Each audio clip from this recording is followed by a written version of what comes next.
It's no mystery that God of War Ragnarok left a lot of questions from God of War 2018 unanswered. For the most part, fans were upset that they didn't get an answer to who blew the horn, while forgetting a couple of other interesting questions. One of those questions was the mystery of how Kratos got to Scandinavia in the first place. This is something that has always bothered fans. How is it that Kratos was able to cross to another pantheon? At first I thought we would get an official answer in the Fallen God comics, which dealt with Kratos traveling to the Egyptian pantheon. But to my surprise, Kratos simply wandered into it, just like we would cross a border in our world. So maybe he literally just walked to Scandinavia, right? Well, it's a little more complicated than that.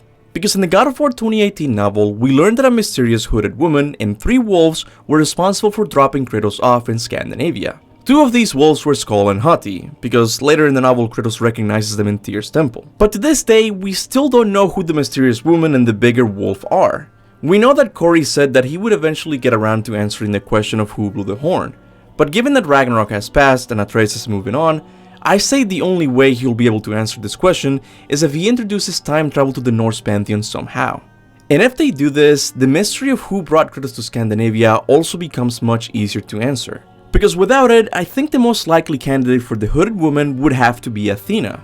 But when you introduce time travel, I can easily imagine it being an adult Angrboda as the mysterious hooded woman. We know that giants have an intimate relationship with temporal matters, and I'm sure Angrboda isn't the exception. We also know that Angrboda gets really well with the biggest wolf in Norse pantheon, Fenrir. So I can definitely imagine an older Angrboda and Fenrir traveling to the past with a mission to bring Kratos to Scandinavia. But there's a slight issue with this take, because none of the wolves we've seen in the games match a description from the novel. Neither Skoll, Hati, Garm, Fenrir, or even Atreus' wolf form have green eyes as the novel seems to indicate. Faced with this overwhelming evidence, it's hard not to think that this mention in book is yet another story setup that went absolutely nowhere. Similar to Zeus's army being left in God of War 2. They are still there, but because the Sparta level was cut, it makes no sense. If you don't know what I'm talking about, why don't you watch the video? Come on. Do it. I double dare ya, but do it after you finish watching this one. But is it true that this mention isn't canon anymore? Is it possible this was placed here when Corey had a different idea for the sequel? It could very well be the case, but it doesn't have to be that way. In fact, they could turn this whole thing around and give Kratos a really cool pet in the future. Because something we have forgotten is that Garm, or now Fenrir, isn't the only giant wolf in the God of War universe. In Norse mythology, Skoll and Hati's father is none other than the mighty wolf Fenrir, but in the God of War universe, Skoll and Hati's father is Hrothwitnir. Oh yeah, the wolf giants. Aye. They were born of the arch-wolf Hrothwitnir, a great nemesis of the Aesir gods. Now, I know the first objection Norse mythology nerds are going to bring up is that the name Hrothwitnir is just another name for Fenrir. They aren't 2 different wolves the same way the Greek and Roman pantheon aren't different.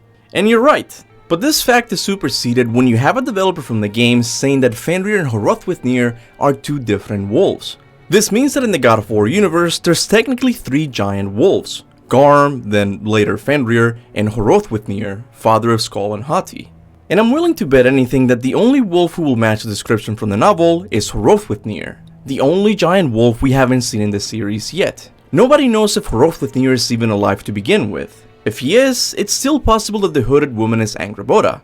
But given that Angrboda only knows about Fenrir, I'm willing to bet anything that the hooded woman is none other than Faye from the past. It's clear to me that Groa and Faye were the best giants at sea in the future. Most likely Faye saw long ago that the only way for the Norse realm to survive is if she brought the infamous ghost of Sparta to their land. This could be why in the first shrine you see a woman rescuing Skoll and Hati in the first place. As the novel says, Skoll and Hati were needed to get Kratos because they needed to flank him while Hrothwitnir proceeded to pounce on him. But Faye couldn't just travel into the future with the wolves, because at this time, Odin had captured them. So Faye first had to go on a mission to rescue the wolves. This could be what Mimir was referring to when he talked about Faye in God of War 2018. Did you know her? I never had the pleasure. Laufey was a rumour in the halls of Asgard. A giantess warrior who thwarted many an Aesir god's plans.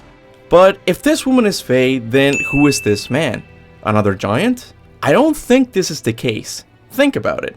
How could 2 giants have made it into Asgard without Odin noticing? This whole operation had to be an inside job.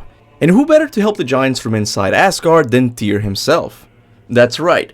I think Tyr helped Faye sneak into Asgard to save Skoll and Hati. And if she had to sneak into Asgard, what do you think she would wear? I'm willing to bet anything that Faye wore a hood to conceal her identity. After rescuing the wolves, she somehow traveled through time to bring Kratos to Scandinavia. I'm telling you guys, a Faye prequel game would be so freaking awesome. Which is why I'm starting to think the DLC they're working on is just this. A Faye prequel story that will answer all the mysteries that were left unanswered. Mysteries such as who blew the horn and who brought Kratos to Scandinavia. Save this video because I'm telling you, this is going to happen. But what do you guys think? Do you think that Faye and Hrothwitnir were the ones responsible for bringing Kratos to Scandinavia?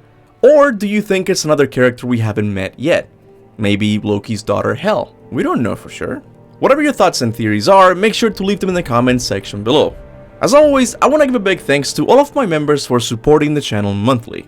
People like Marvin Thomas, Goldening, Magic, Kabir Tandem, Matt Sanders, Timbo Slice, Lars Falls, Ivan Davila, and Blaze, to name a few, are an integral part to this channel's success. If I supported NFTs, I would say you guys own a part of each video.